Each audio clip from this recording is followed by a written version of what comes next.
I am Darrell J. Bennett, and you are listening to Darrell J. Bennett Live, your number one channel for inspiration and motivation all day, every day. That's my mission, that's my calling, that's my reason for being, to see you live a higher, better, more prosperous, more profitable, more power-filled, and purpose-driven life. And who am I? I'm an internationally known motivational speaker. I'm a transformational coach. I'm a best-selling author. I wrote my first book at 18 years old. I started my first company at 24. I graduated from Morehouse College's valedictorian. I graduated from Harvard Law School as class marshal. I've spoken in over a dozen nations on 3 continents and coached people all over the world out of their worst moments. And myself, through pain, through prison, through loss, through tragedy, and through catastrophe, still here I stand. I can do no other. I promise to bring you powerful content, life-changing conversations, and guests that will blow your mind. Your life will never be the same again. Thanks for listening. Stay tuned.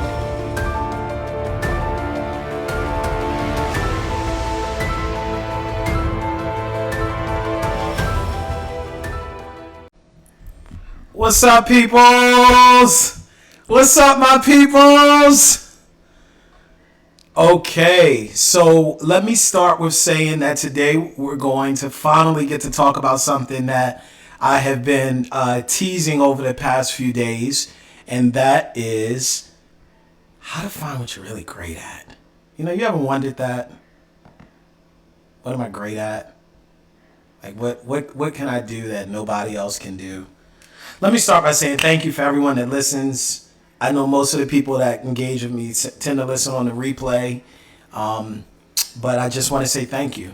You know, and whatever platform you're catching me on, whether it's live now, Facebook, Twitter, or I keep saying Twitter, X formerly known as Twitter, YouTube or Twitch, or if later on, I think we're on YouTube Live too, by the way, right now. But if you know, or if you engage with me later on any of those platforms, I just want to say thank you. I don't take it for granted.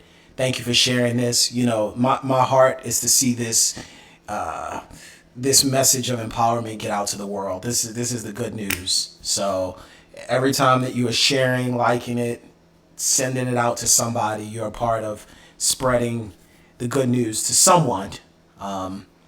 Someone somewhere. So today we're going to talk about how to find what you're really great at. How to find what you're really great at. Have you ever thought to yourself, boy, you know, I do a lot of things good, but what am I really great at? Where am I at 10? I want you to know where you're at 10, and this is what we're going to focus all on today. There's something about you that's different, unique, special. I know you've already heard that, but the question is, you know, how do you leverage that for your practical benefit? How do you leverage that to your practical benefit? I want to lay the groundwork here. I actually want to give you, this is not going to be a Bible lesson, I promise you. I'm actually going to walk you through my strengths, skills, passions assessment. But I want to start just by reading one scripture, actually. It's just going to be one scripture. Because I think that's going to add context to what it is that I want to share today. Just give me 1 second, please.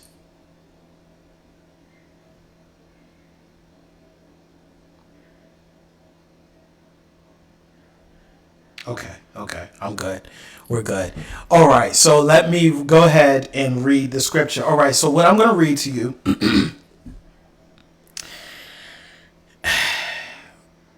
Should I just read it or should I preface it? All right. I want to preface it. I want to build up the suspense a little bit. What I'm going to read to you is not like one of those. You know how sometimes, you know, you hear one scripture and it gives the whole lesson in one scripture. This is not one of those. You're going to have to go on your own. You're going to have to read the story. And many times the way people take this story is different than where I want to go tonight. But I want to focus on the fact that I have read this story many times. And you've probably heard this before too. But it was one particular time over the course of last year that I heard it differently. And when I heard it differently, when I read it this time, it really changed. It was the beginning of me changing the way that I thought about myself and monetizing my gifts and all of that. And that's why I want to read it to you. We're in Luke chapter number 12, verse 16. Luke 12, 16. I'm smiling because it's just, I hope it blesses you like it blessed me. Luke 12, 16. And he spake, who's he? The sensei, the master, the teacher. He spake a parable unto them, saying, the ground of a certain rich man brought forth plentifully. I'll read on a little bit because I want to. And he thought within himself, what shall I do, because I have no room where to bestow my fruits? And he said, this I will do. I will pull down my barns and I'll build greater, and there I will bestow all my fruits and my goods. And I will say to my soul, soul, thou hast much goods laid up for many years. Take thine ease, eat, drink, and be merry. But God said unto him, thou fool, this night thy soul shall be required of thee. Then whose shall these things be which thou hast provided? So is he that layeth up treasure for himself and is not rich toward God. All right, so I read the whole story. You know, it's hard when you start to not finish it, right? So I read the whole story. And if you've heard that story, a lot of times people come from the place of condemnation about this man who, yes, he is a hoarder, essentially. He hoards everything for himself, and it's his destruction. And there's one way of looking at it. Of course, one of the lessons here is he that layeth up treasure for himself and is not rich toward God. It doesn't mean you're not rich toward God because you lay up treasure for yourself, but it's just that's all that you're consumed with. This is this is what happens to those. But I want to draw your attention. To that very first scripture, because if you hear it like I heard it in my spirit for the first time about 7 months ago, it's going to bless you so much. Let me just read that one sentence again. And he spake a parable unto them, saying, this is the first sentence that the master says of the parable. The ground of a certain rich man brought forth plentifully. Did y'all catch that? Did y'all catch? Wait a minute. Did y'all catch that? The ground brought forth plenty. See, I didn't hear that before. It didn't say he had some great idea and he worked to get an IPO and figure that out. It didn't say he went to college and then grad school and PhD. It didn't say that he toiled. It didn't even say that he sowed and then he reaped in the land. All it said was the ground brought forth plentifully. This is my point. There is some rich ground in your life that should be bringing forth plentifully. I'm going to get to the circles, but I want to talk to you first. Because I need to dispel and divorce you from the myth that the only way for you to live the life that you've been called to live is by going to a 9 to 5. There's nothing wrong with that. Trust me, there ain't nothing wrong with the 9 to 5. I just need you to understand that the ground is supposed to bring forth fruit. And when I read that for the first time, when I heard that for the first time about 7 months ago, I'd read it many times before, but I heard it differently for the first time when I was reading, because normally I did like most people who read that story, and I'm focused on the fact of, look what happens when you're stingy, look what happens when you hoard. But this was the first time that the Holy Spirit brought me to, how did he get his wealth to begin with? See, it takes a bigger person to figure out how they got it than when they lost it. I don't want to talk about the destruction. I want to talk about the gain. It was the ground that brought forth plenty. I said, ooh, I didn't catch that before. It was the ground. So what am I trying to say to you? We're going to be talking over the next 20, 30, 40, 50 minutes. I don't know how long I'm going to go. I don't know. I'm just going to go as long as I want to go. All right? We're going to talk tonight about what is the rich ground in you that should be bringing forth plentifully. All right? Everybody has a rich ground in them. I want you to say that with me. I have rich ground. I am rich ground. I am rich ground. Bob Proctor, who I introduced you to 2 nights ago, go on my Facebook or go on my YouTube or go on my Twitch, go on something and catch what I talked about too. We were watching it together. I introduced you to Bob Proctor because one of his books is You Were Born Rich. You were born rich. Now you may be short on cash. You may be trying to figure out what your dollar situation is, but you were born rich. And I'm going to show you tonight, you were born rich. There is some level of potential. There is some level of promise. There is some level of gifting.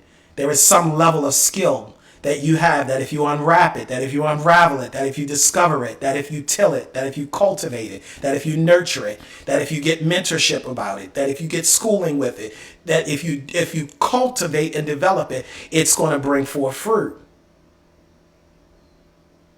You were born rich. So what do I want to talk today about? I want to talk tonight about how to find the hidden you. The hidden you. Did you hear me? The hidden you. Not the you that you already feel like you know. I don't want to talk to that you. I want to talk to the you in you that won't let this live go. That you. That you that knows that there's more for you. I want to speak today to the you that's trying to confront the shadow you. That's what I want to talk to the real you.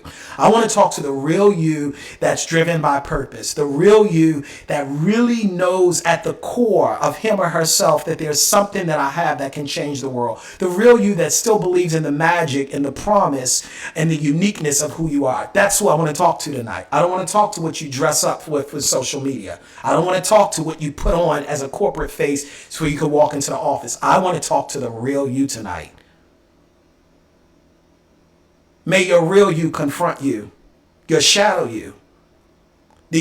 May your real you confront the you that you stitched together, leaves on top of, because you were concerned about what people would say and if you were and what people would think and how people would react to you if you really showed up in the world and how you are. So what do we need to do? First of all, I want you to grab a sheet of paper.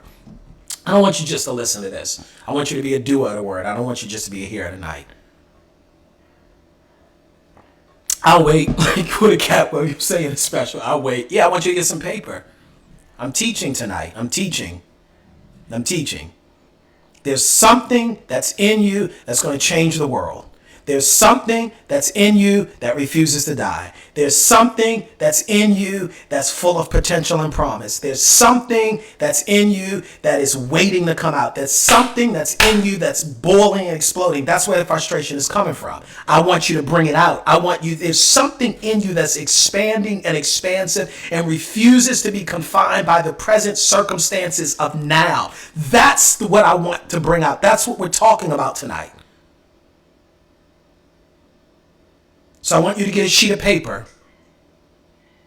And I want you to do it one or two ways. Either A, you can do it the way that I have it here on this screen and draw 3 big circles or overlapping circles. Or you can just take the paper, turn it lengthwise or widthwise, so it's wider rather than longer. And put 2 lines so it's separating that wide paper into 3 different columns. You could do it one or two ways, whichever way makes more sense for you. And what we're going to do is either write in those 3 circles or write in those 3 columns: strengths, skills, passions. I'm going to walk you through all 3. Why am I doing this? Because the more we know ourselves, the more that we love each other, the more that we're kind to one another, the more that we see the goodness and promise in one another. You know, when people are tearing down your dreams, it's not because that they don't like you necessarily. A lot of times, it's a reflection of how they see themselves. So this is my community service to the world. By helping people to get more in touch with the places and the spaces that they lost along the way, because life came along. Life will come along. Life will cause you to forget the goodness of who you are. Life will cause you to forget the magic of who you are. And you went from believing in dreams to just working and trying to make ends meet. And I want to shake you out of that today.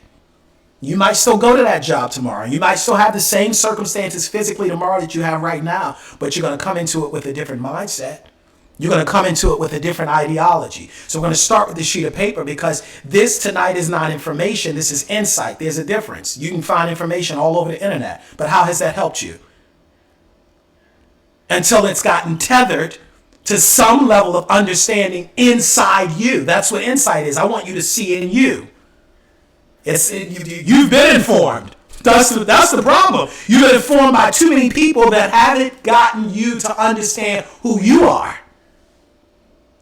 So you're running after different things in this scheme. Oh, well, let me try to, do something over here. I heard this is making a lot of money over here. Or did you hear about this crypto coin? This is doing this. Stop.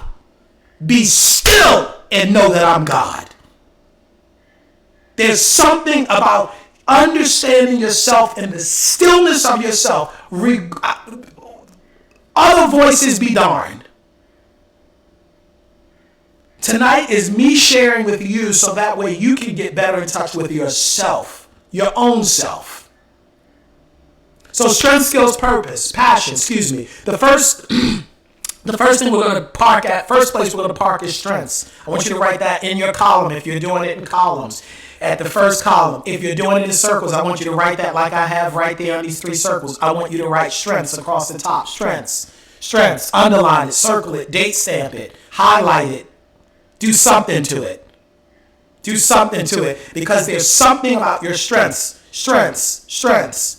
Now we're going to fill out the tops of the other 2 circles and or columns so you know where we're going. We're coming right back to strengths. The next one you're going to write skills. The third one you're going to write passions, because I want you to know where we're going. I don't want you to get this mixed up, because right now we're not going to talk about passions. People say start with your passions. I disagree. I don't want you to start at your passions. I want you to start at your strengths.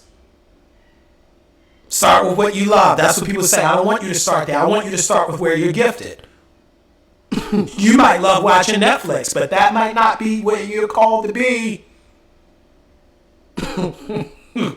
Okay, so I want you to write strength, skills, passion so you know where we're going tonight, but I want you to stop at strengths. I want you to park there.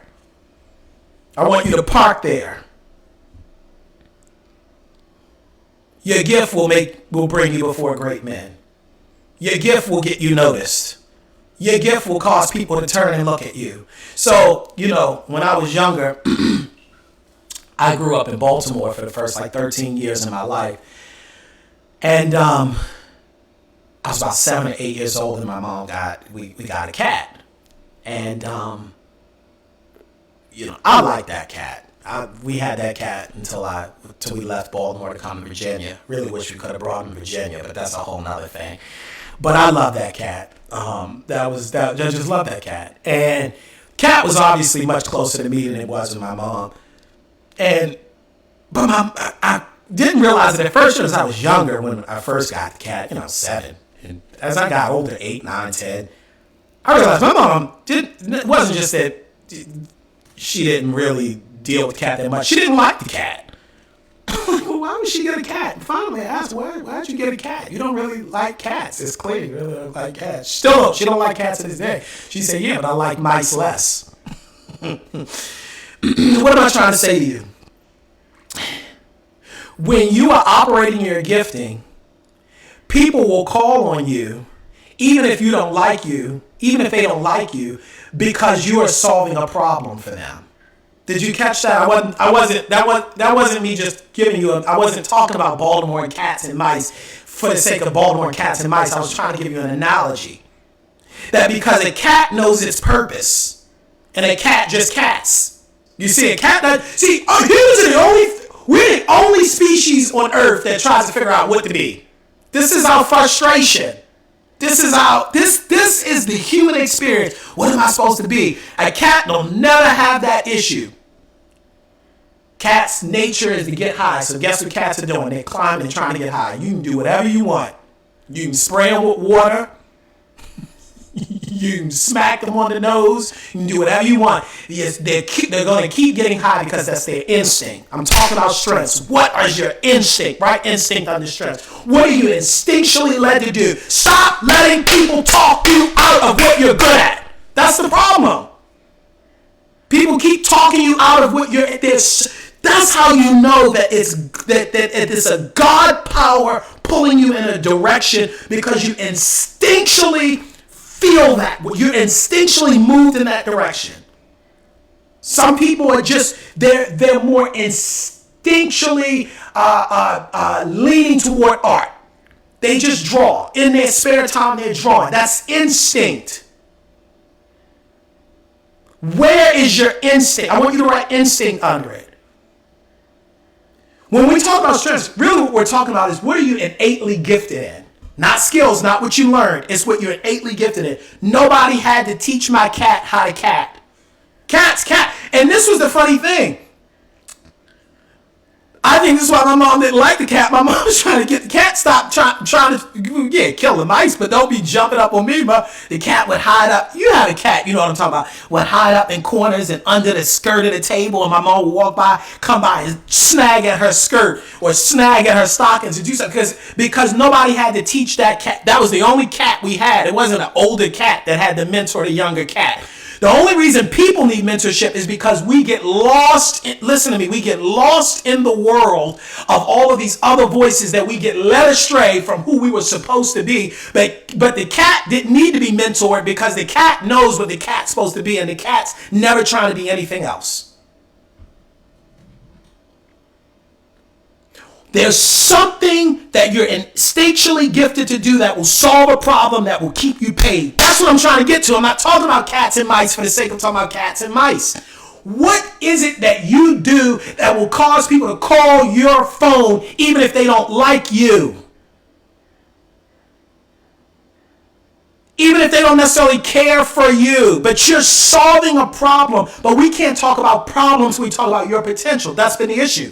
People keep talking about that problem out there and that problem and that problem. I want to start with you. What do you have? So what did I say? Strengths. What are you innately gifted to do? All right, you wrote that down. You know how you know what you're innately gifted to do? I'm giving you some things here. You have the instinct and the timing to do it. That's why Kevin Hart's Kevin Hart.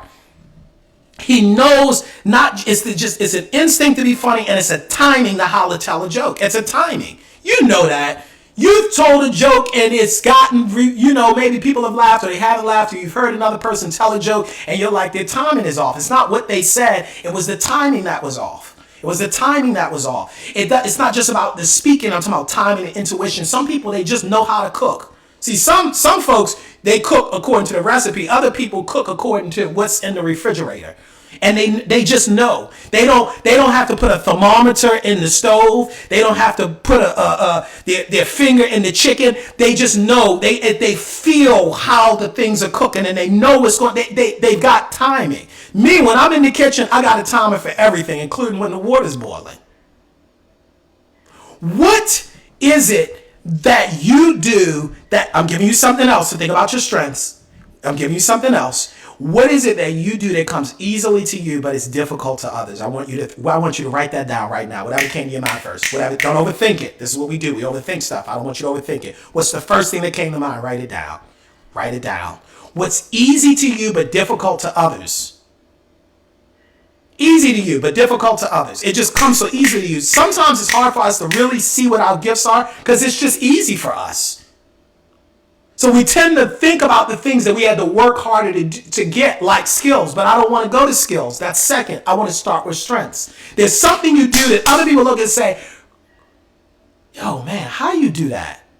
Or girl, how do you just do that? And you don't even think anything of it. You just plaited the hair. You plaited the hair while you were watching TV and on the phone arguing with somebody, and they trying to figure out how you did it better than someone that went to school with it, because that's your catting. You see what I'm trying to say? There's something that you have that's different. But we tend to overlook that because somebody told us that you were never going to get paid doing it, or it wasn't good enough, or who you know that does that for a living. So we put it to the side. This is what you're going to do tonight. You're not going to do it now, but you're going to do it tonight. In that circle of strengths, or in that first column you wrote strengths, you're going to write down 21 things that come to mind in your life that you do that comes easily to you but difficult to others, that nobody ever taught you. Nobody ever had to teach you. It just came to you. Now, you may have been taught it later, but I'm talking about the things that just were easy and it just came to you and you just do it. Write it down. I want you to write 21 things because I don't want you to stop at 2 or 3 things. Can I put in a commercial break here? When I teach this class, whether it's at universities or it's conferences, or sometimes I'm teaching it for people who are coming out of prisons or bad situations. Sometimes I'm teaching it for students who are launching into the world. Sometimes I'm teaching it for educators who want to equip the people that they are teaching. It amazes me that people will stop after 2 or 3. I can't think of any more. Really? You're going to give up on yourself that easy? We're not talking about studying Napoleon's life and Caesar and George Washington and who the 25th president of the United States was. This is you now. If you're going to take your life to the next level, you're going to have to learn to study you. Weren't we just watching Oprah last night? She talked about being a great observer of her life. How can you be an observer of your life if you haven't studied it? One of the things my spiritual father always says, shout out to my spiritual father, Bishop Banks, he says the unexamined life is not worth living. I know he didn't come up with that. I think it was Aristotle or Plato, but he repeated it. And I know it's not a scripture in the Bible, but it completely aligns with the word. Study to show yourself approved. That wasn't just studying out there. Study you. Study yourself. Study the moments in your life. What are the times where if I'm talking to you and you're 15, 16, 17, and look, that's great you're listening to me. Keep this on the back burner and learn what am I trying to say? Hold on to what I'm telling you. This part that I might say here might not apply to you. But for everybody else, if you have more than 25 years on this earth, then you need to start looking at your life like a study book. Start seeing where are the places you win. Where do you win consistently? That's what I'm trying. This exercise is all about getting you to think differently about yourself. To start blueprinting your life. To start getting an understanding of what's the rhythm, what's the flow, what's the themes, where do I win? Where do I win? Where do I win?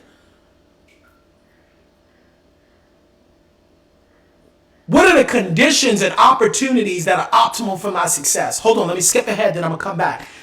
When I'm coaching and teaching people and showing people, let's say interviewing for jobs, one of the biggest mistakes people make when they're asked by either a CEO, a hiring manager, or somebody in front of them, they say, what are you great at or what are you good at? Oh, I'm good at everything. I can do pretty much anything. You know what that says? Lack of self-awareness. Because even if you think you do everything good, you don't do everything good to the same extent. So something you do where you're just absolutely incredible. Why is that important? Because everybody that is a hiring manager, a CEO, a manager, a leader, an executive, a coach, they want to know where best to place you. Now, of course, the great leaders are going to be able to perhaps see something in you you don't see in yourself, but that shouldn't be your whole life. You should be able to come to the table and say, this is where I succeed most. Now, I can do anything. I'll wash the floors if you need me to wash the floors. But if you're looking for me to really help you with your business, if you're looking for me to really thrive where you are, if you're really looking for me to do the best, this is my skill set. This is my strength set. This is where I win.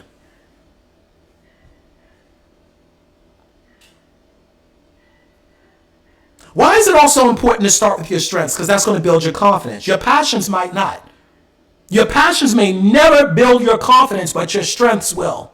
Somebody is looking for you to solve a problem that only you can solve or only a few people on earth can solve, or you get what I'm saying. Even if it's many people on earth that can solve it, it's fewer. What makes it a strength is that everybody doesn't have it. And you have that.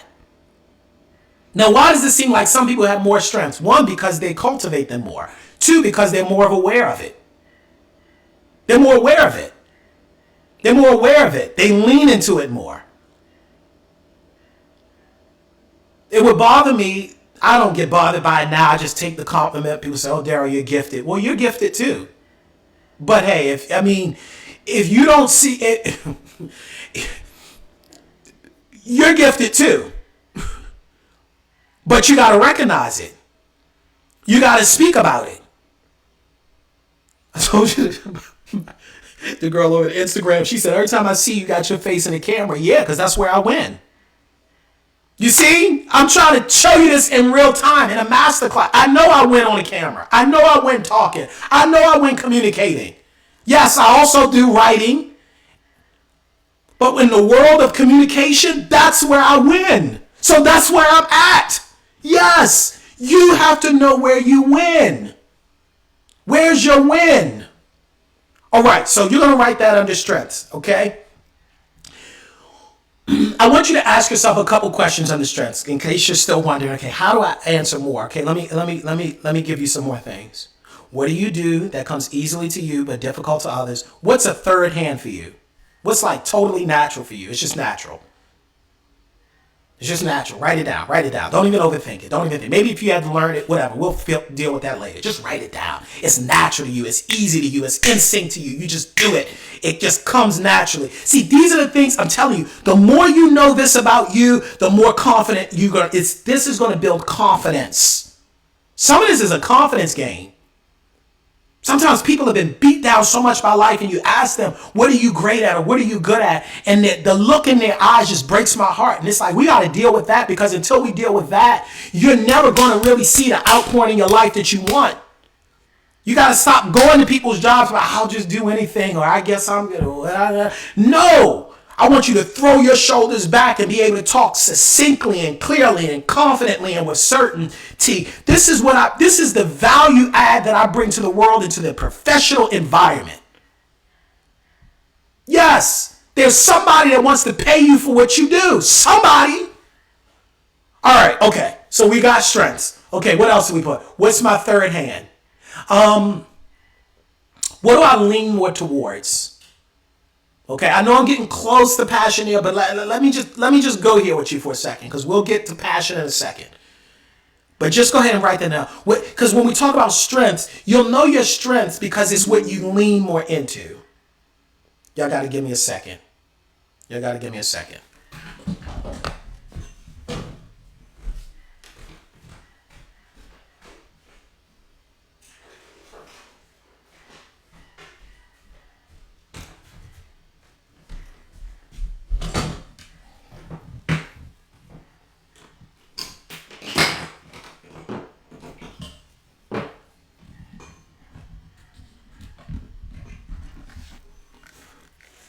I hope this is helping somebody. I hope this is helping somebody.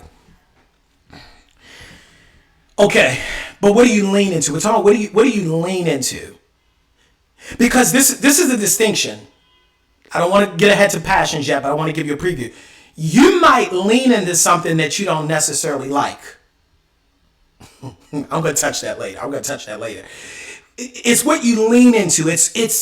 We're talking about what are you more naturally inclined to do? The same way that they figure out your hand, right? So I'm part of what they say 14% of people in the world. I'm left-handed, right? But I've met people, especially as I traveled the world, who were born left-handed, but people, because of the country, the culture, whatever, they switch their hand to right.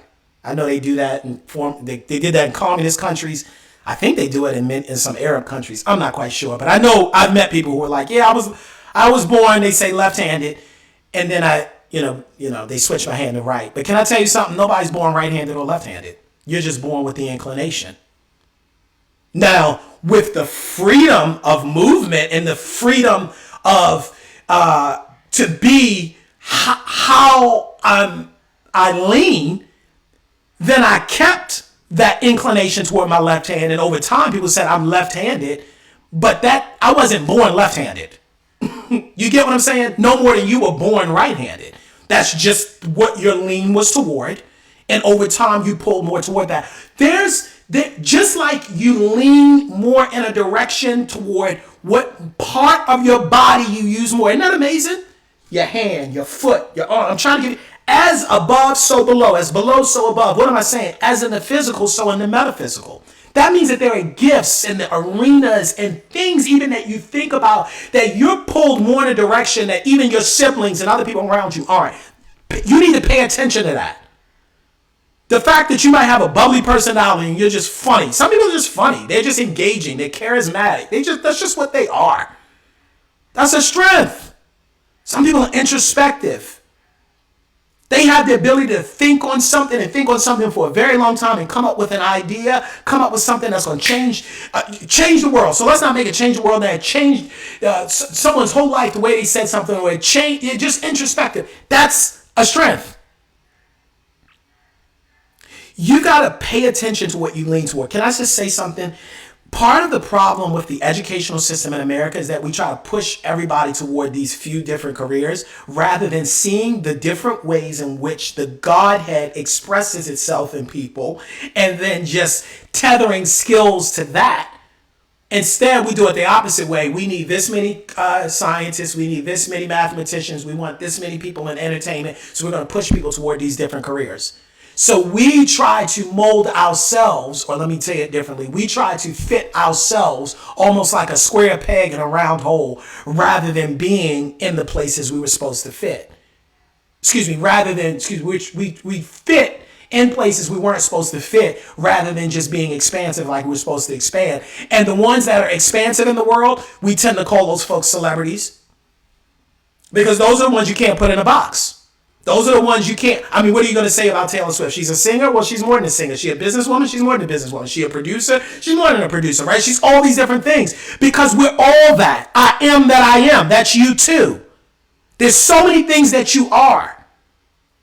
I'm not talking about the roles that you play now. That's what the roles you play. It's what I am. I am the strengths. Oh, I'm saying a lot here. But your strengths is the way that the divine I am in you is expressing itself in the world. That's why some people are just more gifted with music than others. They're just more gifted. It's in them already. Why is that? Because it's something in them that is fighting to get out. That strength is what we call divinity, literally on the inside, seeking to expand itself into the world. That's how powerful the gift is that you have on the inside of you. It's God trying to reach the world through you with this thing. That's why I'm so serious about what I do. Because I would suggest to you only about 10% of people on earth are really even operating in that godness. That godness I'm talking about, where we're moving from the gifting on the inside of us. A rich man's ground brought forth plentifully. Did you ever consider that his ground wasn't an outside ground?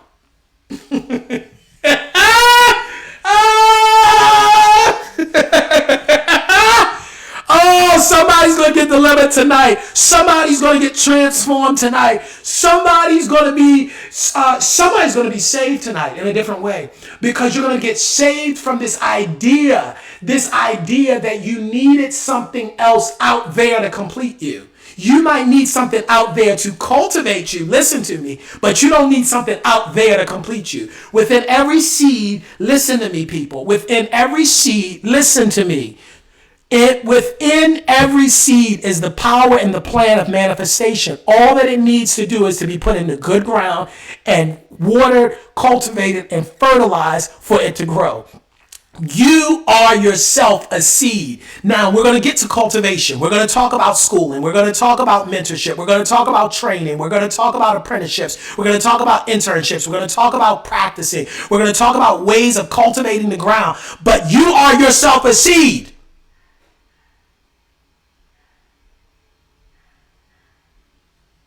And within you is the power and the plan of manifestation. You don't need anything on the outside to complete you.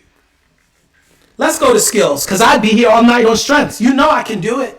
I'm telling you, I'd be here all night just on strengths. Let me just put in this right here. If you want me to come to your college, come to your company, come to your corporation and talk to them about this, reach out to me. This is part of what I do. Because you'd be amazed how many people there are that are walking around and never really thought of their lives in this way. Some are high earners, but they were pushed into what mommy and daddy told them they had to do in order to make money, and they still never understood the power of their gifting. So yeah, I've coached people just on this one circle. We'll spend a month on that one circle. We don't even got to get off that circle. Because if I can get you to understand that circle, we don't even have to get to the other two. There's just that circle. That part, like some people would say. All right, let's go to skills, y'all. Because I got stuff to do tonight, and I'm not going to be on here with y'all all night. Skills. These are learned abilities. This won't be hard for you, because when we talk strengths, many people go to skills. Because this is what you put on your resume. Anything you had to learn to do is a skill. Somebody once said to me, well, speaking is my strength. I said, really? You were born speaking? He said, yeah, I was born speaking. I speak Spanish and I speak English. I said, you were born. Wait a minute, let me get this straight. Because this would make you need to be in the Guinness Book of World Records. You were born speaking Spanish and English, and he got quiet. He said, well, you know what I mean. No, I don't know what you mean. He said, well, I wasn't born speaking it. Exactly. So then it's not a strength, it's a skill. Somebody had to teach you how to speak that.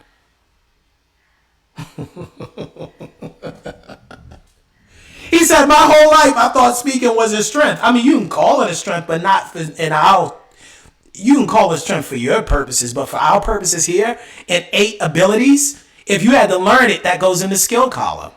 Unless you're going to tell me you came out the womb speaking Spanish and English. Mark Twain, one of the greatest writers in American history, said that the difference between the right word and almost the right word is the difference between the lightning and the lightning bug. What am I trying to say? The ability, I'm going to use a big word here, the ability to discern, hear me, the ability to discern the difference in what words to use in writing or speaking, that ability is a strength because you can't teach discernment. You get it? You can't teach intuition. The intuition, the discernment, the instinct, the timing to know which words go where and how to use them, that's a strength. But the learning of the speech itself is the skill. Why is that important for you to know? Because my communication is bigger than my speaking. What am I trying to say? While communication might be the strength, speaking is the skill. How do I know that? Because I'm trying to get you to see the difference between the strength and the skill. You want to know the difference between the strength and the skill right here. If I can see it, taste it, feel it, hear it, touch it, if I can sense it with any of my 5 physical senses, it's a strength. Excuse me, it's a skill. It's not a strength. The strength is so vast and so powerful and so great that it's in a realm that sits outside of the 5 senses. You cannot see my ability to discern what words I should use. That's the strength. That's the gift that God gave me before the beginning of time. Before my mommy ever taught me the English language, God had already engrafted me with the ability to know which words go where. You can't sense that. The only thing that you can sense, hear, or come into contact with in your physical world is the way that strength, that strength of communication manifests in the natural world, which is through speaking. So for all of my people out there that say I'm a piano player or whatever and I'm a musician, your timing, your intuition, your proclivity toward music, your ability to just feel the vibe. You can't teach feeling the vibe. I can teach you the piano. I can teach you the guitar. I can teach you the violin. I can teach you, what do they call it, the harmonica. I can teach you the accordion. Isn't that where Urkel had one of them accordions? I cannot teach you how to feel the music. Why am I telling you this? Because your strengths and your gifts are far bigger than you ever thought. I promise you that. Because you focus on the skill, and the skill is nice. There's nothing wrong with the skill. The skill is how the skill is how it's going to manifest in the world. So somebody gives you a paper dollar. You need to know the skill. You need to know the skill. But the reason why it's important to know the strength is, in case that skill cannot manifest in that way, that strength is still always going to come out. So what am I trying to say? The writer is always going to find a way. If they're truly a writer at heart, they're going to find a way to express the words even if they don't have a pen. Because the writing is only the skill, but the gift of communication and the lean toward making what's inside come out on the written page or come out in some way, in a way that people can see visually, that strength is going to get expressed some way. So that's why you have people graffitiing the side of walls. So instead of you getting mad at the teenager that's doing that, recognize that's that strength that's coming out of them. This is part of the reason why I'm good with younger folks when it comes to seeing negative things that they're doing, because I can see that's the strength coming out. It's just coming out in a way that we wouldn't necessarily, because would you call graffitiing a skill? Would you call scamming a skill. It's not a skill, but your ability to know where money's going and how to talk to people and all that. I'm just giving a point of how it might be negative in the way that it is being manifested, but let's look beyond the negative and see that there is a ground that people have and something's coming out of the ground. So what are you going to do under your strength circle, under your strengths column? You're going to write down 21 skills. This is going to be easier for you because you know your skills. All you got to do is go to your resume. But these skills, this is what's going to be the challenge for you, is to make sure you're not writing under skills, which you just put under strengths, and vice versa. My real challenge is to get you to begin thinking differently and distinctively. That's what we learn in law school. It's all about distinctions. One is more like this than like that. That's all lawyers are doing in the courtroom. They're bringing up a court case to say my case is more like this than like that. I want you to see what the strength is versus what the skill is. They're going to work together, but they are different. Why is it important? The more that I know my strengths, now I start thinking about what skills I need to intentionally gain in order to build on top of my strengths. That's where education has failed us. Because we start with the strengths. The skills. We start with, you come into class, in America, I'm talking about at least in the American education system, people talk to you for 12 years, first grade, second grade, third. I didn't even talk about kindergarten. If you like me, you were pre-K 3 and pre-K 4. So I did pre-K 3, pre-K 4, kindergarten, first grade, second grade, third grade, fourth grade, fifth grade, sixth grade, seventh grade, eighth grade, ninth grade, 10th grade, 11th grade, 12th grade. Everybody talking to you about all this information and Napoleon and Martin King and George Washington and calculus and the Pythagorean theorem and water and ice and gas, and I think they added plasma by the time I was in high school. They told us they were 9 planets, and they said, well, it's not 9 anymore. And it's like, all of this stuff, and I'm not saying all this stuff is nice, but you can condense all of that nonsense. Give everybody that in the first 3 years. Stop giving people information for 12 years, and then you still come out and you wonder why you have a problem getting a job, because you still don't know what you're called to do. You go to most schools in America, and I'm not talking about at 12 now. Okay, let's make them older. 16 years old. What are you going to do? I don't know. People look like a deer in headlights. The first time you've been asked that question. Why? Because you've been stuffed with education, which isn't real education. It's education with a little e, not the capital E. Education, which is really just information, spitting it out on tests. How many people were in World War II? How many, sides were there? Which countries won? What were the dates? All this stuff that you could just call up on Google anyway. And you never learn how what you have tethers to the world out there. So then you spent 4 years in college and $150,000 in debt, and you came out of that still not knowing. Because you probably picked a major because somebody told you you're going to make a lot of money when you came out. Not if that's not what you're gifted at. Huh? Not if that's not what you're called to do. Huh? Not if that's not where you are leaning toward. The people that do really great in their careers, those are the people that they're doing for money what they would have done for free. See, I'm getting you there when I bring you to the overlap of the three circles. Spoiler alert, I'm trying to get you there. What can you do for money that you would have been doing for free?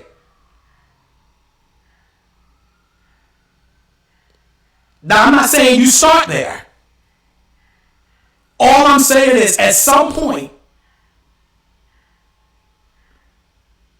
we got to move into the place of purpose.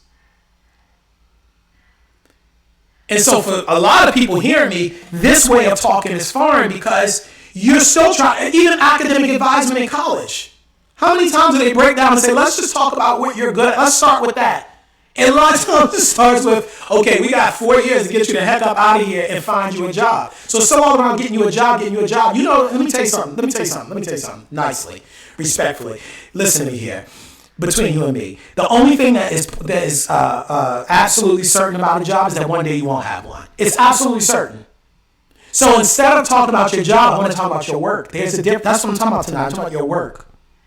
Your work is what you were called to do. Your work is what you were sent to do. Your work is the agreement you made with heaven before you ever came to earth. Your work. And until you do your work, you're right, you're going to be frustrated. Until you do your work, you're right, you're going to be looking for Jack Daniels to comfort you at night because you haven't done your work. And what I am focused on tonight is to get you to start thinking about what's my work. Well, my work is the place where I'm naturally gifted in. My work is the place where I have skills in, and they overlap with passions. All right, so before I get to the overlap, let me come to passion. Wait a minute, did we finish skills? If you're into skills and you're writing that down, you're going to be thinking about things. What are the things that I'm really good at? What are the things that I really, at some point you want to start thinking about where can I be a master? You're in your 20s, you're probably not a master in anything. You might think you are, but, and I say that with respect. The point is, I want you to write down your skills, right? Now let's come to passions. Now I want you to come to passions. Now we're coming to passions, right? Let me tell you what passion is not. Passion is not about what excites you. I want to use an F word, not the 4-letter F word. Another F word. I want to use a bigger F word, literally. Fulfillment. I want you to write that down. I want you to write that down. I want you to write that down. I want you to write it down. I want you to write it down. I want you to write it down. I want you to write it down. I want you to write it down. Fulfillment. Fulfillment. Where do I feel fulfillment? Fulfillment. Not just excitement. See, fulfillment is connected to. Let me take. Okay, let me say it this way. It got good to me when I heard it in this ear. It's not that what fulfills you doesn't excite you too.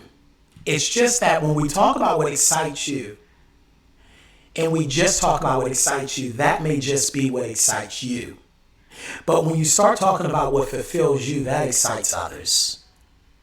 Did you catch that? What you know is fulfillment because somebody else walked away better, higher, smarter, greater, inspired, educated, more fulfilled. That excited them. That's when you know you've reached fulfillment.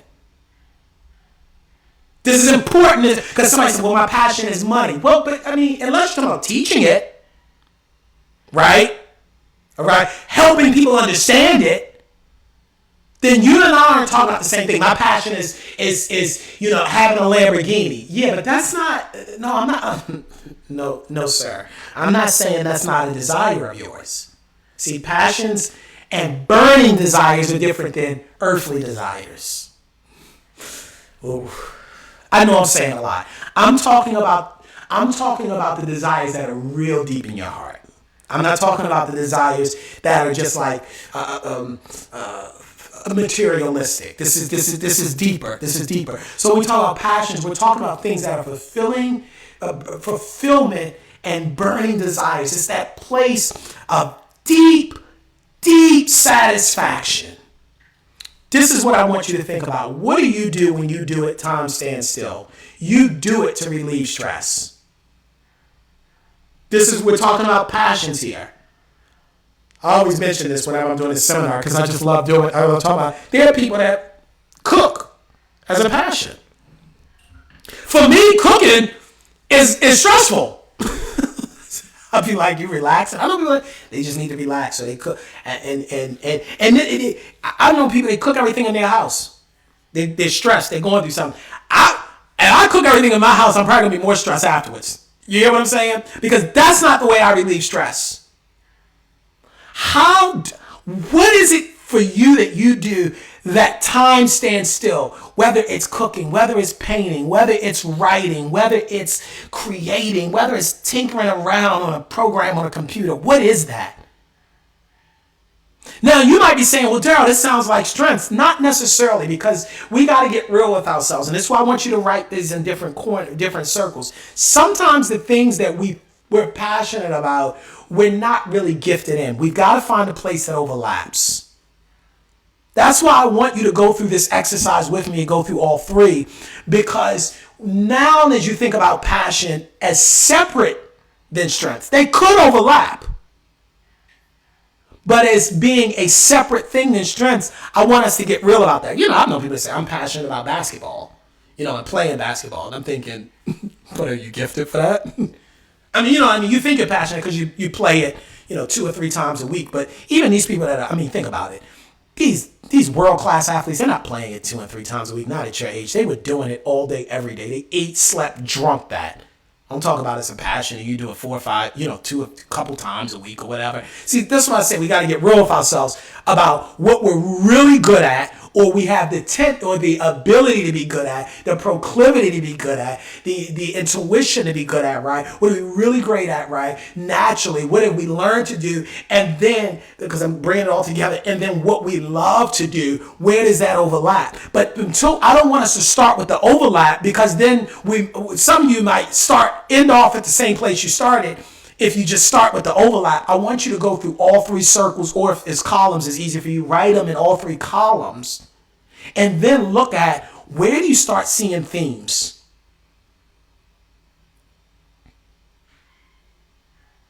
What's the most important circle? The one we started with. First things first. That's why I started you there first. Because your gift's going to make room for you.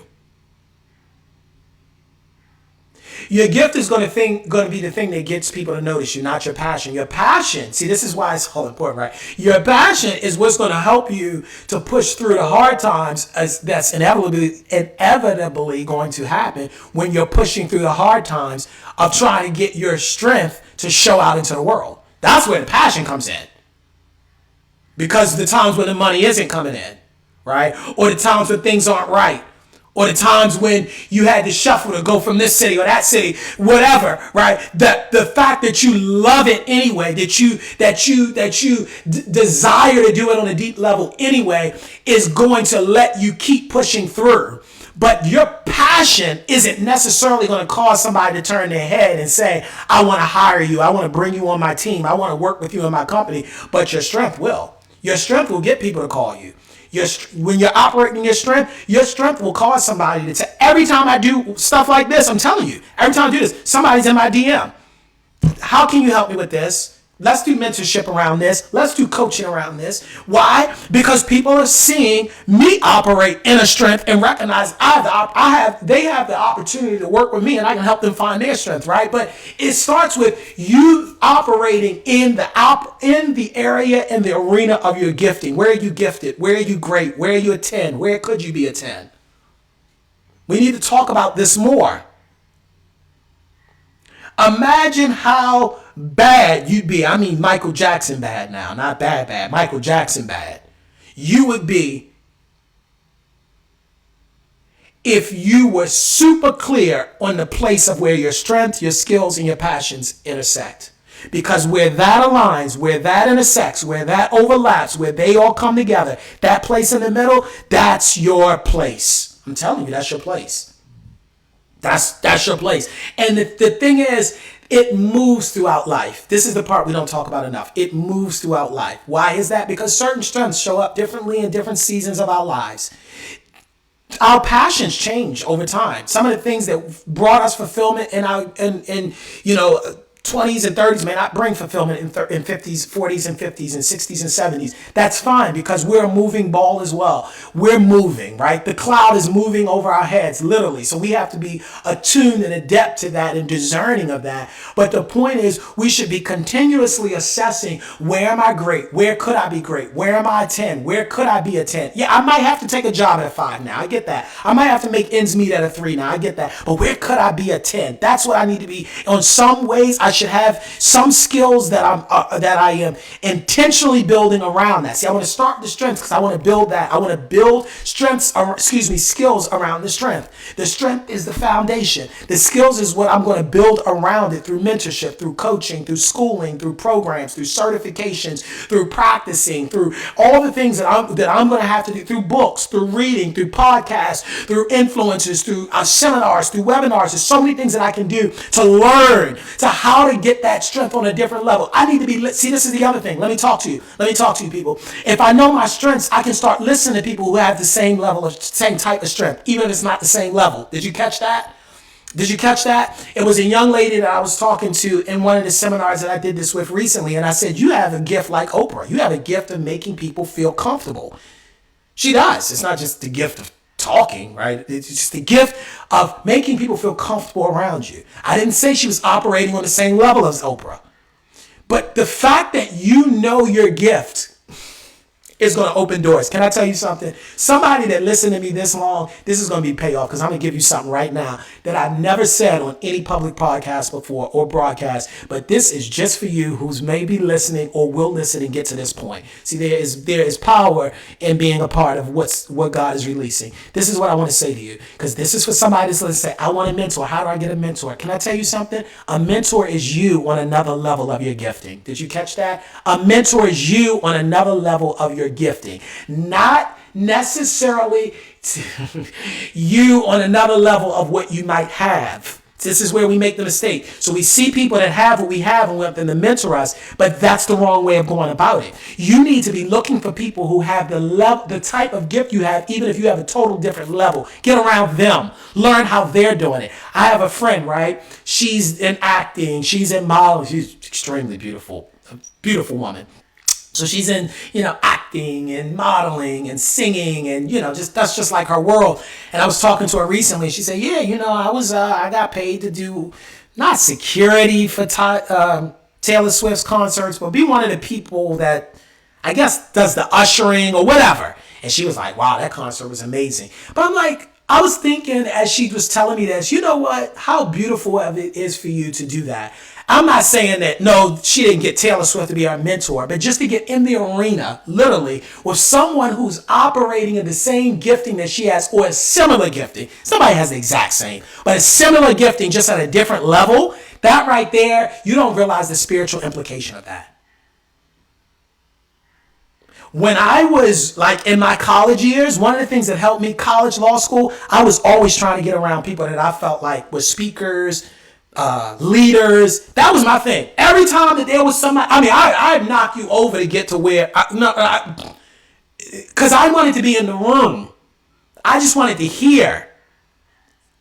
So I hope that blessed, that right there, I hope blessed me. I never said that quite before, because I think that there's a confusion around finding mentorship. People are looking for people that have what they want to have.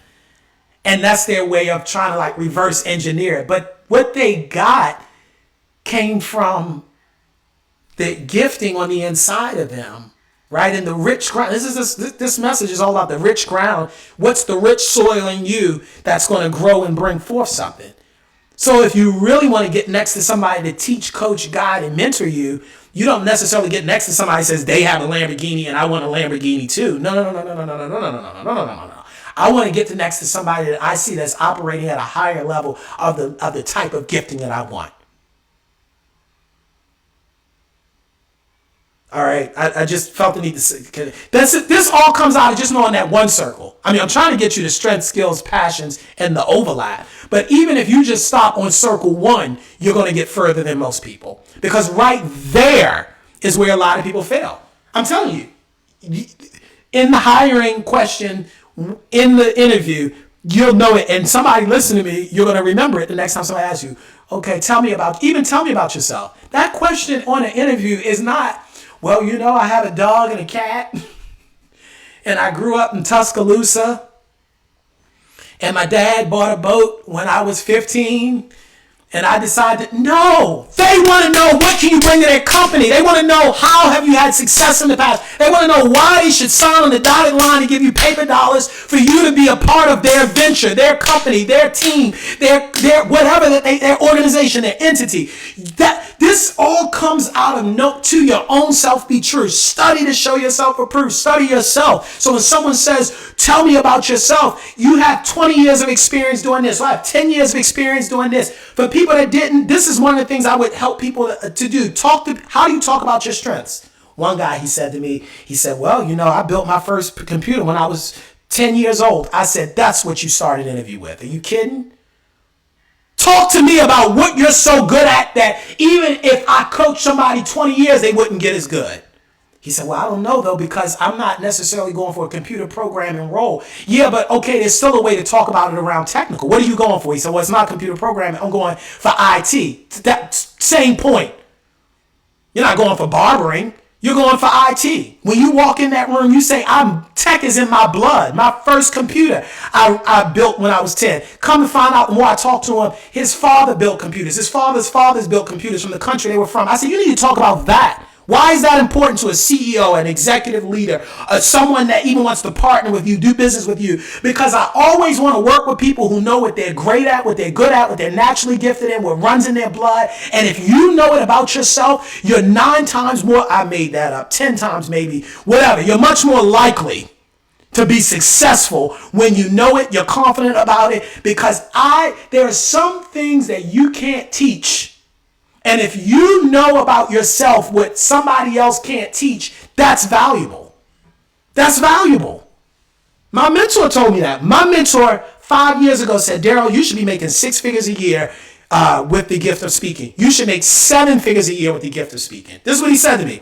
I'm going to be honest. When he first said it, I'm thinking, that's nice, man, but he's encouraging me, right? So I appreciate that. I didn't know who he was. I didn't know he built a $300 million company when he told me this. Until he said this part. He never told me about the $300 million part. I had to look that up. He says to me, he said, I know it because I pay people in my company to do what you do. And you can't teach what you have. You hear that? There's something you have that somebody else is looking to throw money at, and they can't teach it. No, I did not work for my mentor. We've never entered into any employment relationship or anything like that. He just mentors me. But the point is having the wisdom of someone to look and say, Darrell, I see what you're doing, and I see what, because he's a believer as well. He was funny. He said, going to church with your Bibles is not the way you reach the revenue goals that I know that you can reach. And he says, this is what you should be leveraging. You have this gift that God has given you. This is how you leverage it in the marketplace. There's something you have that you should be leveraging bigger in the marketplace. That's what I'm trying to get you to get to. All right. So strength, skills, passions. We're almost through tonight. All right. I hope this blessed you. I really do. Strength. So where do my strengths, my skills, and my passions intersect? That's the question for tonight. That's what I want you to be thinking about. Well, Darrell, I ain't got time to think about it. If you ain't got time to think about it, then I don't know what to tell you. You see what I'm saying? Because this is your life. This ability to be able to think and observe and study your experience such that you can come to a clear answer about strengths, skills, passions, and where they intersect is going to be the game changer in the next season in your life. I'm telling you it is. I know it will be. Imagine how much more confidence now you have when you're able to talk about this is what I'm great at. And I'm just talking strength now. And this is what I can do. You can't teach anybody to do this. Then you talk about your skills. See, because so let's go back to the young man that I was coaching around, showing I built my first computer at 10. My family. So if you're going to talk about your family coming from, I think his family came from Lithuania, then tether it to why it's important in the professional space. Remember I told you, because people start off, I got a dog, a cat. I'm being facetious, but people will bring up personal stuff. They want to know how is this bringing value to the marketplace, right? So anyway, then I was able to show him, okay, then you move from, and because I recognized at an early age, I love computers, I'm gifted at computers, I'm good with programming, I learned this. I got this certification, right? Now we're talking skills. And I taught him how to list those things. See, this shows a high level of self-awareness. What you're saying is, I thought deep enough about what I came pre-programmed to the earth to do. And on top of the pre-program that I came on earth, I built on top of that program skills and lessons that tangibly help me more creatively and more effectively leverage that in the world. That's essentially what my skills are. And then passions, I love it. I love it. I absolutely enjoy it. Where does it overlap? Now, I'm going to give you something where the 3 things overlap. And I want you to write this down. This right here, I'm telling you, somebody going to say, how you going to do that? I'm going to claim my own 100-fold return over this. Because these are the things that I share on the corporate setting for big dollars. But I'm just doing this right here because I love you and I just want to share this with the people. So right now I'm claiming my 100-fold return. I thank you, Lord, for all that I'm pouring into your people and that your people will receive from this. And just this one sentence is going to bless somebody's life. Because this right here, this is what you came for, what I'm about to give you here. This one sentence is how we're going to distill strengths, skills, passions. What do I want to say right here? This is the question. Are you here? Are you checking with me? This is what I want to ask you. What is play for you, but work for others? That's where you overlap. Listen, what is play for you, but work for others? What is play for you but work for others? That'll keep you paid. What is play for you but work for others? That'll cause people to turn their head about you. What is play for you but work for others? That's what you need to be talking about in interviews. What is play for you but work for others? That's what you need to be thinking about if you're talking about a business. What is play for you but work for others? It's play for you.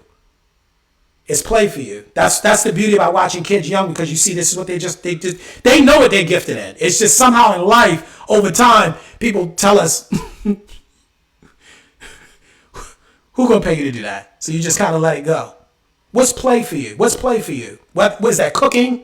Is that designing class? Is that dancing? Are you one of those people that just goes in the room, you shut the door, and you just dance for hours at a time? You just dance.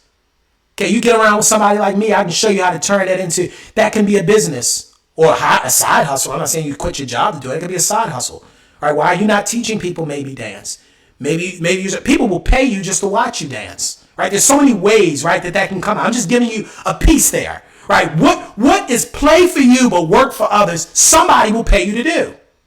This is play for me. This is play for me. I mean, yeah, I had to put together the slideshow, and yeah, we got to put some stuff together to get on here and make it professional. But this is fun for me, right? That's what I'm trying to get to. It was fun for you, but work for somebody else. When I say it's work, it's toiling for somebody else to figure out, okay, did I get the slideshow right? Did I get on here? Did I get my words right? They're nervous about it. They're shaking about it. For me, this is the fun part. Now, trying to put together the slides, that's the part somebody else is loving it, excited about, and dreaming about, and all of that. But this is where I get in, right? This is what's played for me, right? But work for somebody else. Let me just say that somebody's looking at the circles saying, I would have put the circles a little differently. I would have made the colors differently. That's probably because you're more gifted. That's where you're gifted in. That you see that. See, this is the thing about gifting. You see what other people don't see. That's as small as the person that looks in the refrigerator and like, oh, I know how to, I can cook this, and this from the refrigerator. Somebody else looking there, I don't know. It's not necessarily because they lack of creativity, but it's because that's not their, they aren't gifted in that way. What's play for you but work for others? That is the place consistently that you need to be asking the Holy Spirit to show you how to unwrap and unravel in your life. I'm not saying that'll be your full-time job. I'm not saying build a whole business around it. I'm not saying any of that. All I am saying is there should be a stream of revenue coming into your life from something that is play for you but work for others. It's play for you. It's just play for you. You would do it anyway. You would have done it anyway. You would have done it anyway. You would have done it. You were doing it anyway. Somebody will pay you to do it. What? I don't care how. I'm gonna tell you how. Let me tell you how. I was looking the other day. It's a man called in Japan. It's a guy. You rent him, right? You rent him. He has a business, and so I want you to guess what's his gifting. I can't. I mean, I'll ask you this together. I can't say I know for a fact, but this is what he's made money doing. He rents himself out as a do-nothing friend, right? So what does that mean? He will come to you, see you, right? You pay him for meetups to come see him. I'm not talking anything sexually now, right? You come see him. He'll come to see you, or he'll come with you to events. But he's marketed as do-nothing person. What does that mean? He's not going to do anything. He makes that clear. He doesn't do anything. As a matter of fact, he'll probably be on his phone the whole time, but he's there. So they pay him to do this, right? And you might think, well, what is the gift in that? Well, the first gift I'm going to tell you is his business acumen. Some people want companionship so bad, because this is what this came out of. He recognized that there were a group of people that they wanted. When I say group, it was a type of person, right? They were so in need of companionship that he decided to launch a business. Wasn't around doing anything sexual to people, touching people, even entertaining people. He said, I'm there. I'm giving you companionship, but don't bother me. Matter of fact, I would rather you not talk to me because I'm not going to talk back. He says says it in the ad. So he went viral because people said, do people really pay him to do it? Yeah. And he has pretty good fees. And then it became a novelty. You remember Salt Bay? The one that was sprinkling the salt with his hand, just like so. Y'all know what I'm talking about. And this man took $30 steaks and was charging y'all $500 a cut just so he could. What's the gift there? Showmanship. I don't know. It may be cooking too. I'm not taking that from him. Showmanship. It's nothing against that. That's what P.T. Barnum had. Some people have that gift. They have that gift of big lights, big tents, big action. They know how to take something and market it. That's marketing. I'll call myself Salt Bae, and I will sprinkle the salt just like so. I'll go to Fine Fair, stop, shop, and shave, stop, shop, and save, and get the cheap cut. But you won't know it because by the time I finish salting it, right? I'm not mad at them.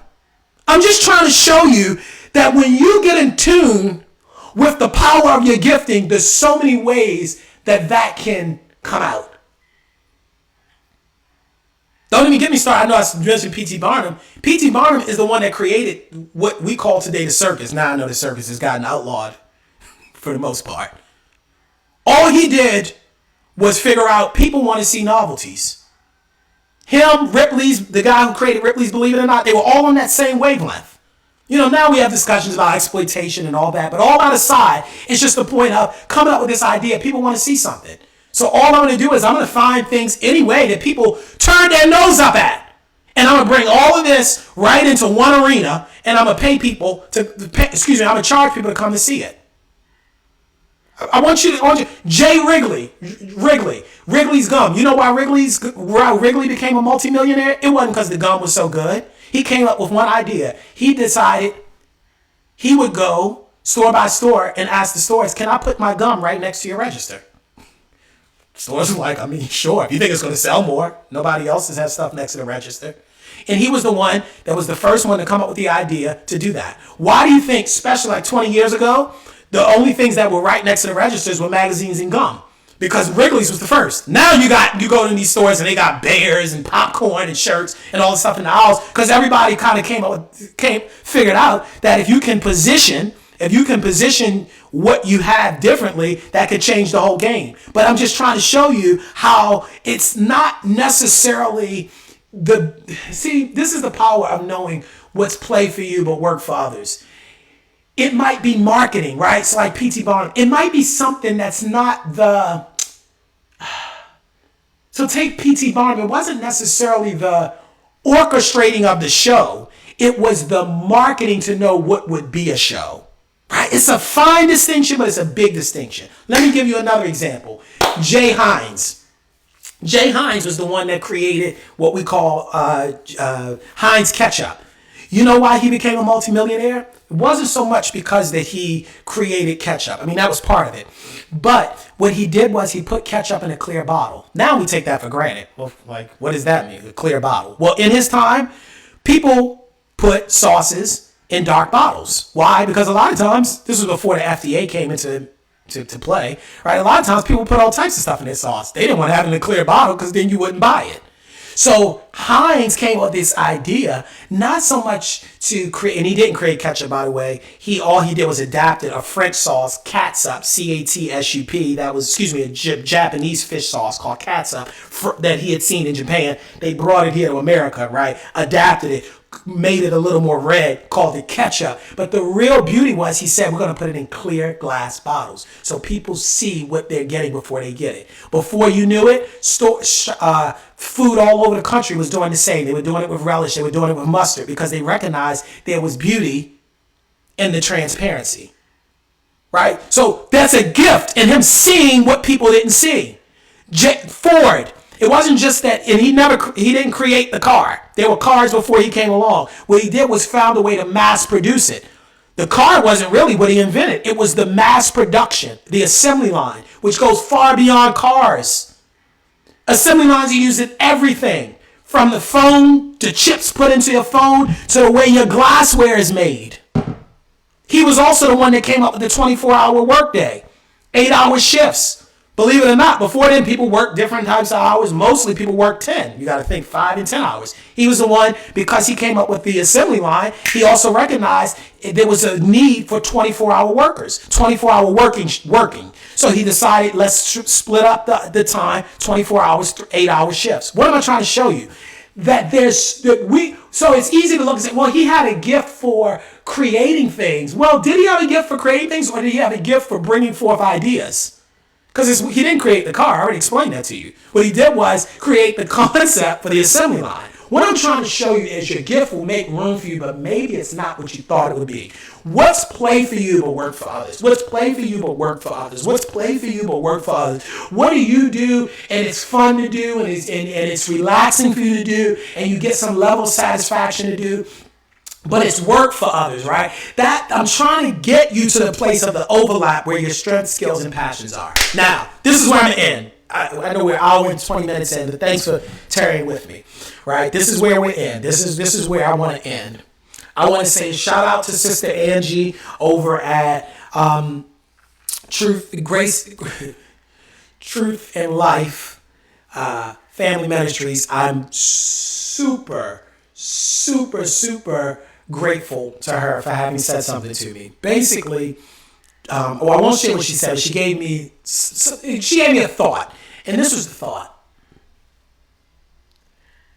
My thought is, I never really talked. We're not going to do it today. This will be another time. I never really have talked about how their spiritual gifts or what they perceive as spiritual gifts relate in the natural world. I want to just say this. I'm going to get to that at another time. I'm not going to do it today. I'll just set that as a preview. I'm going to tell you, it's not going to be tomorrow either, but we're going to do it. Let me just say this. There's no such thing as a gift that's either spiritual or natural. Every gift's spiritual. How do we know it? Because every gift came from above. Right? And I can show you that, right? That the gifts descended when he ascended. Right? So the gifts are spiritual. But isn't your discernment to know what ingredients work where over an open fire or a stove, or the ability to know what to say and how to say it to soothe someone's heart, or how to work with someone's body who's maybe been in a car accident to help them to get mobility again? That's spiritual. I didn't say it was religious. See, this is where it gets hard for some people to see. Well, Darrell, how can it be spiritual if I'm not in the church? No. I don't want you to think of it like that. I don't want you to think of it being spiritual as in it has to be in a church. I never said that. It has to be in religion. No. All I mean by spiritual is it's metaphysical. It's bigger. That's I already shared with you. That's what makes it a gift, because it's not something that is tethered to your five senses, or even something that your five senses can readily ascertain. Not without it manifesting as a skill. It manifested as a skill. See, the gifts were given unto man, but they had to be cultivated in man. Because the seed is sown, but it's not the seed being sown that only matters. It's the receptivity of the ground and the cultivation for the flourishing.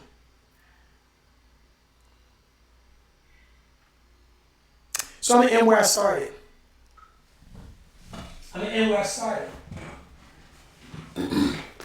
Do you hear it differently now? Luke 12. My friends, you with me? You with me? You tracking with me?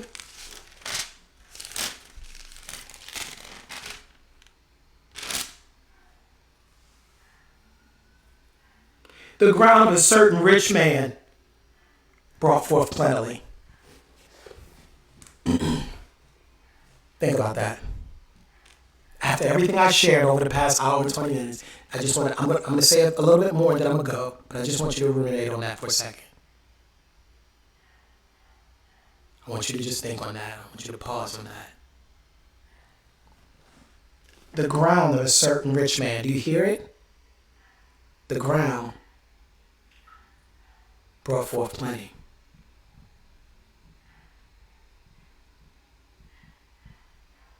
What made him rich? He was aware of his ground. The easiest thing for someone to steal from you is something you don't know you have. You were born rich. You may be short on cash, but you were born rich. Everything that anybody you've ever seen that accrued paper dollars, they got it from someplace that was not seen. Now faith is the substance of things hoped for, the evidence of things not seen. For by it the elders received a good report. And by it we understand that the worlds were framed by the word of God, so that things which do appear came from things which we do not see. That's money. That's the Rolls Royce. That's the private jet. That's the helicopter. That's the yacht. That's the mansions. That's the enterprises. That's the businesses. All of that you see came from a place, from something you cannot see. Facebook came from an idea. It didn't come from a computer.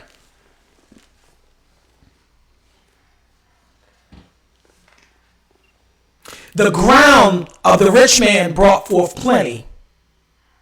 What made him rich was that he understood his ground. Every time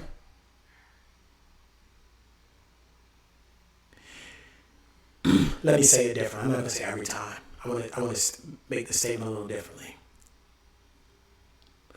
Oftentimes, when there was lack, the man of God would say to the person, what's in your house? What do you have?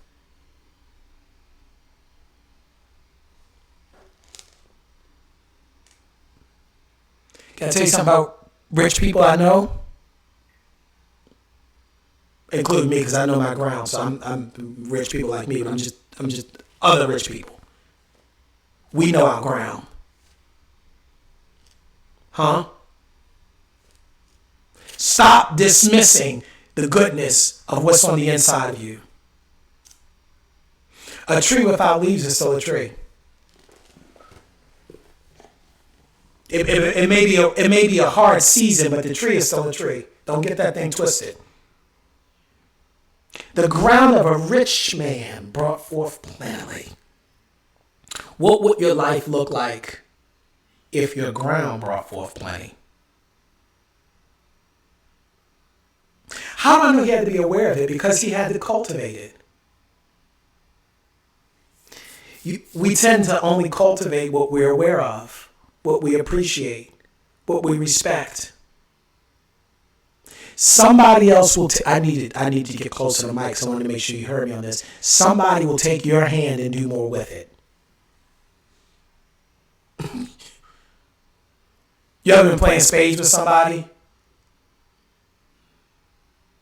You know, you had a partner and playing against a team, and then at some point, your partner got to get switched out.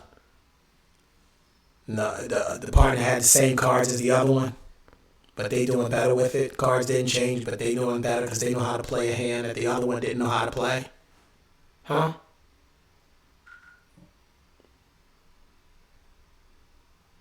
What do you have that you're standing on? Ooh! God, I just heard it in my spirit. You're standing on holy ground. That wasn't just Moses. Right where you are. And somebody lied to you and told you that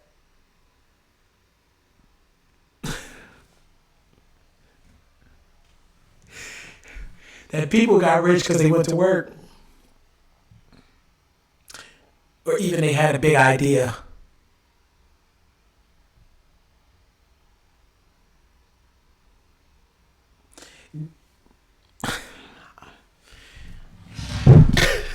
I'm not going to touch that. I was going to go somewhere else, but I'm not going to touch that. I'm not going to do that tonight. I'm not going to do that tonight because it's not my place tonight. It'll be my place later, but it won't be my place tonight. Cause I need this to seep in for you tonight. That the rich man's ground brought forth plenty. I'm going to speak a word over your life when I get off here tonight. But I need to speak a word because I want the word that I speak over your life for you to start to understand the ground. There's a ground that you're on. There's a ground that you have. There's a ground that you're standing in. There's a ground. There's a ground. The enemy doesn't want you to know that. The enemy does not want you to know it. The enemy wants you to sell your ground.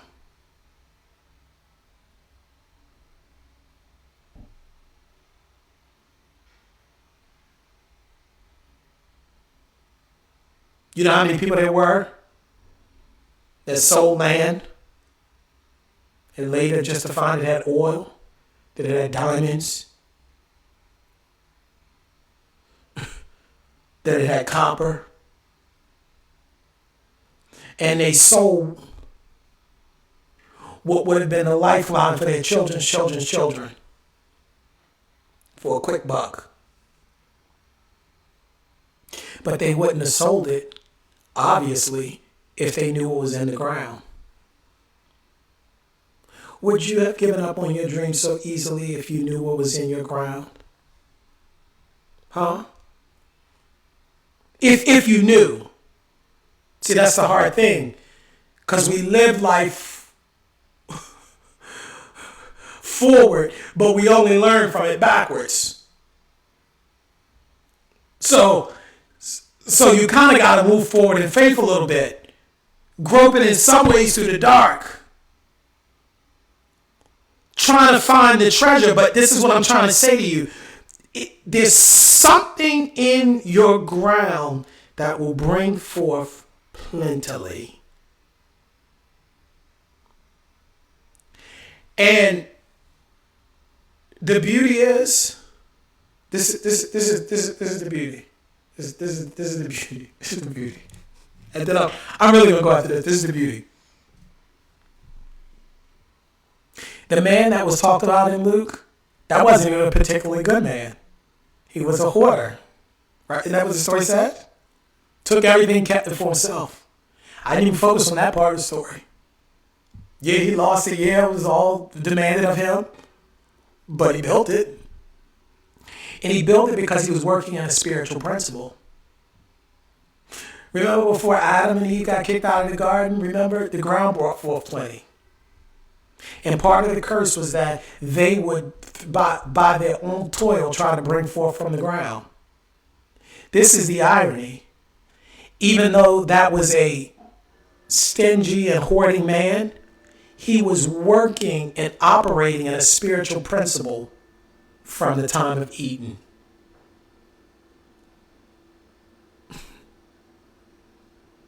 Oh, Darrell, somebody just gave him that land. Well, somebody gave you something. There was ground that somebody gave you, but maybe you've given it away, or you've overlooked it, or you haven't tilled it. Having inherited it, or him having been given it, does not change the fact that at some point he had to have appreciated it and cultivated it in order for it to have been brought forth plentifully. And this is the irony. Even though he was a wicked man, because he understood a spiritual principle, he stayed abundant. And the only way that he was going to lose his abundance is for him to lose his place on earth. You notice that? Because as long as he was on earth, he was going to always operate in abundance because he understood a spiritual principle and didn't even know God.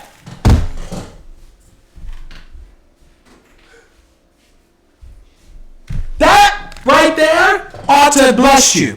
Because you made it all about knowing scripture and verse and this and that. I'm trying to bring you out of that. This man he was not rich toward God. Didn't it say that? Didn't know God.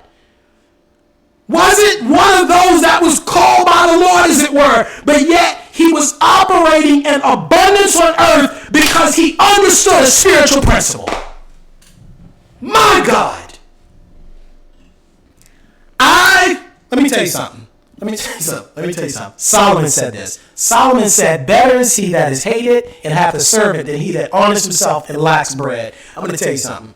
This is where I am. This is where I am right now.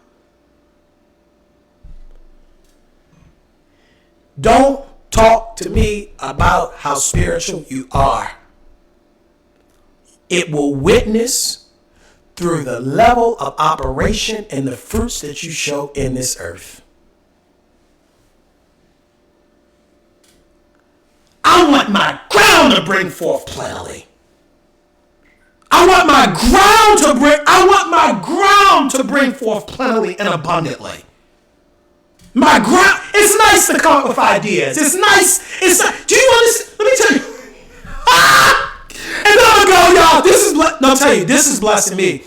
Let me tell you how high the spiritual principle was working. He was working in the spiritual principle that preceded Abraham. What am I telling you? He was I'm talking about the evil one, the wicked one, the one that didn't know the Lord, the one that wasn't rich toward God, the one that was stingy and a hoarder. I'm talking about that one. He was operating in a spiritual principle that preceded Abraham.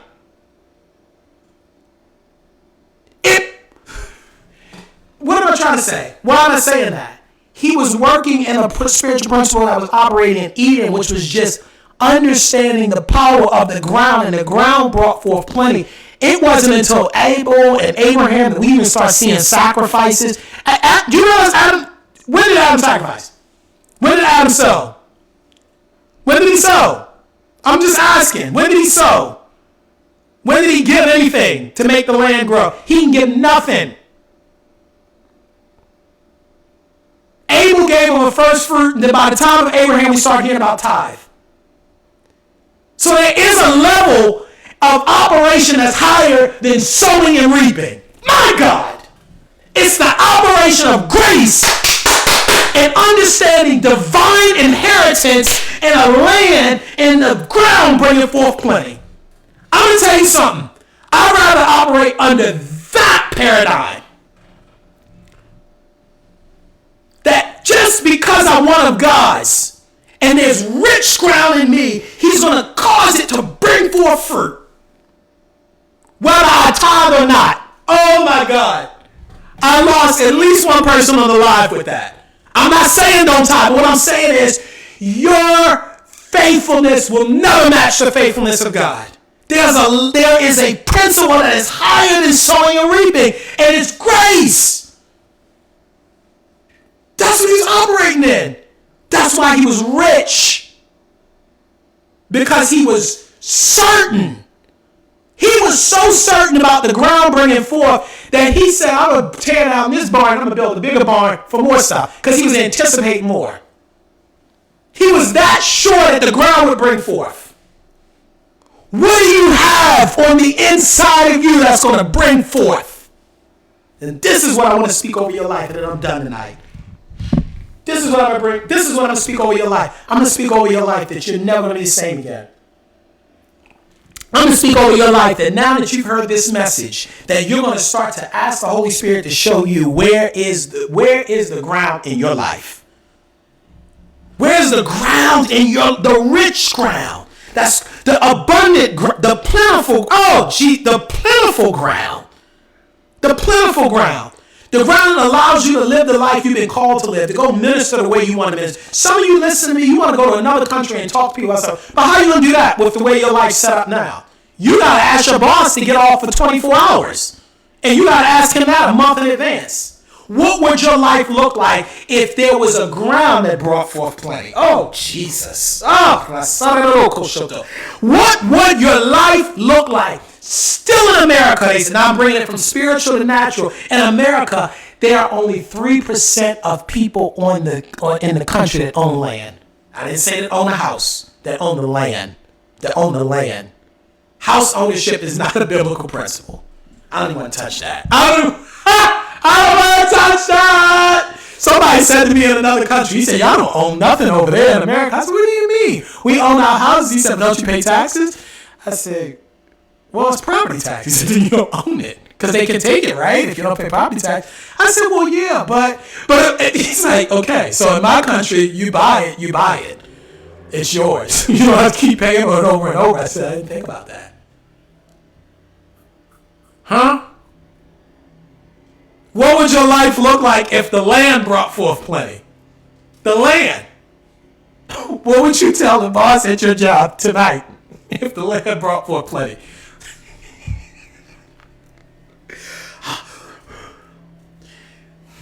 I'm going to speak over your life that you are going to seek to operate in the same spiritual principle of the man from Luke 12. I said all that for an hour and 37 minutes on this live to get you right here. That you're going to begin to talk and act and speak and direct your life such that you can hear from thus saith the Lord, what is the ground that will bring forth plenty in my life? That's the prayer. And I'm going to speak over your life that you're going to take a fresh look over your life. You're going to take a fresh look. You're going to look at it again. You're going to study yourself to show yourself approved. You're going to find more confidence in yourself. You're going to find more certainty in yourself. You're going to find more power in yourself. You're going to find more authority in yourself. You're going to find that you see yourself differently just by going through this exercise. And I'm going to speak over your life that as you do this, that in the next 3 days, whenever you hear this, because there's no time, space, or distance in the spirit, whenever you hear this, that in the next 3 days, that something will happen in the natural, whether it's a person, a place, or a thing, or something that's happening to confirm to you that this is your rich ground. This is your rich ground. This is your rich ground. Where's my rich ground, Lord? What's going to bring forth abundantly? So I can give more. Not just of my time and not just of my money, but of my time. I want to give more. I want to give more. I want to be more free to do for the kingdom. I want to give more. I want to give more. I want to do more. I want to expand more.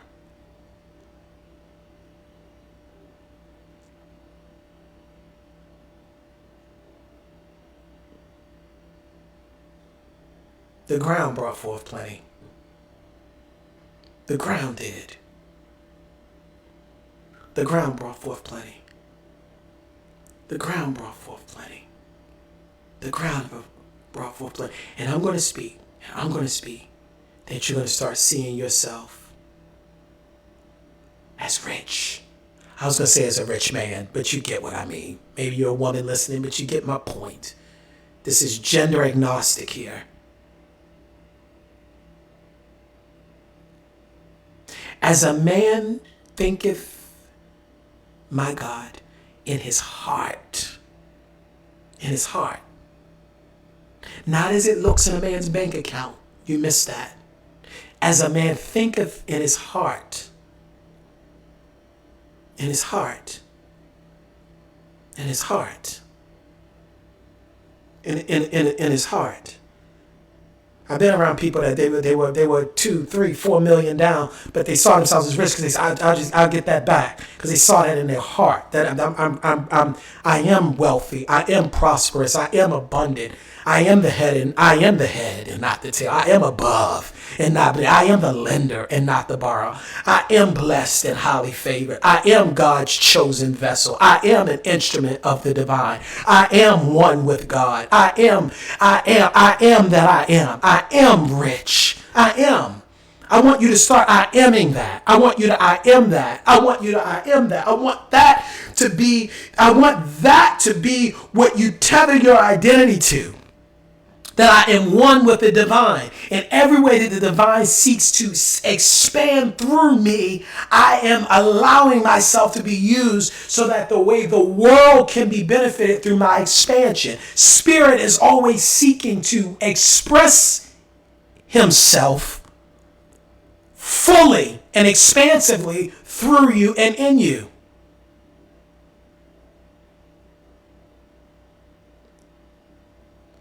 So we're told that these signs will follow. You're looking for the signs to precede. That's been the problem. The signs are going to follow. What are the signs that's going to follow? You're going to start to see the ground bring forth plentifully when you have already believed that you are rich. David perceived he was king, and then he got to the throne.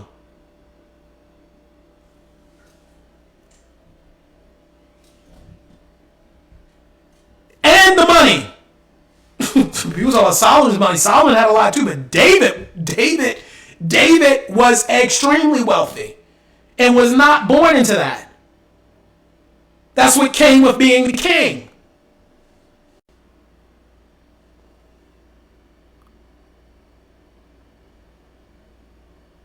But he had to perceive it first. The sign of the throne followed his perception of being a king. The sign of his reign began with the perception of his rulership. Do you get what I'm trying to do? You get what are you picking up what I'm putting down tonight?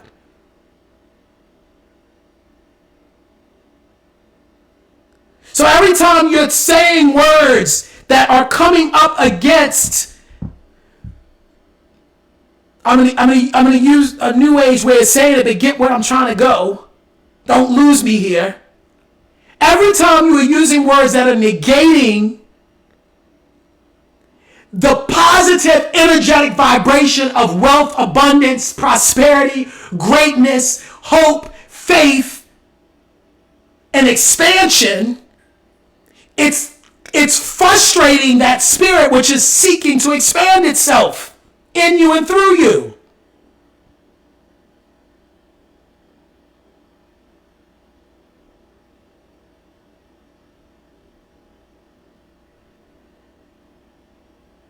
The signs will follow. That's faith. I am rich. I am wealthy. I am abundant. I have so much potential. I am favored. Doors are opening. I am gifted. People are looking. People are looking to bless me. People are looking for me to solve problems based on my gifting. My gift is expanding. My aura is expanding. My reach is expanding. My influence is expanding. My networks are expanding. My platforms are expanding. My businesses are expanding. My products are expanding.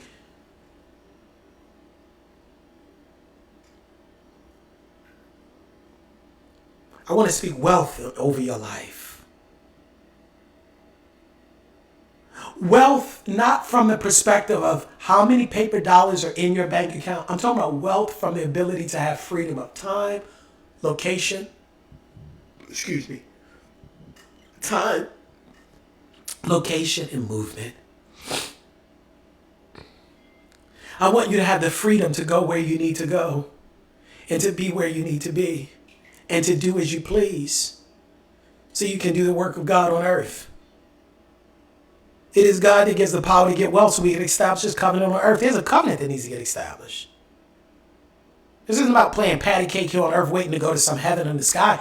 There is a covenant. There is a covenant. There's a covenant, people. There's a covenant that needs to be established. And it takes us to recognize the rich ground that's in us so it can bring forth fruit and bring forth plentifully so we can do what we're supposed to do with the resources. What's your next step? Well, your next step is filling out these 3 circles. You want to get connected with me? Get connected with me. Let's talk. I want to help you think differently and deeper about your life. I want to help you discover the hidden you.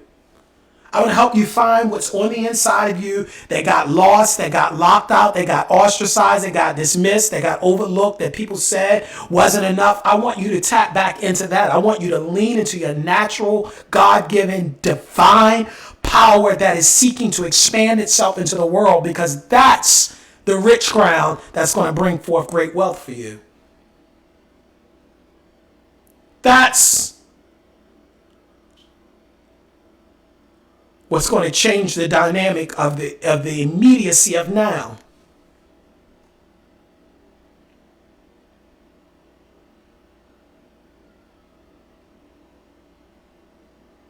I'm about to go.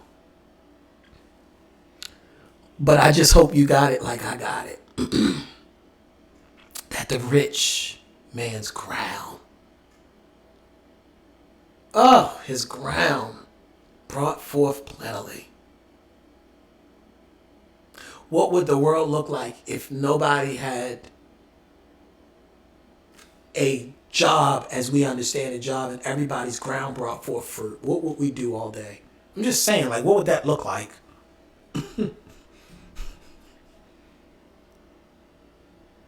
What would your paradigm be? Your ground brought forth fruit. I watched a show on a lady. She bought a plot of land, and the land ended up having oil that a neighboring company that was drilling happened to find on her land. So, of course, they had to pay her for it. I mean, if she gave them rights, because she gave them rights to the underground, she gave them rights to mine on her land, and they pay her a percentage. she gets a royalty check of $70,000 every single month. And they ask her, when you get $70,000 as a royalty check every single month from land that you sit on, how has that changed your life? She said, in every way you could ever imagine. Yeah, $70,000 every month. They said, do you still work a job? She was, yes, I go to the job because I like doing what I do. But $70,000 every month that's coming out of just the ground. Just the ground. This is coming out of the ground. It's coming out of the ground. Plentifully.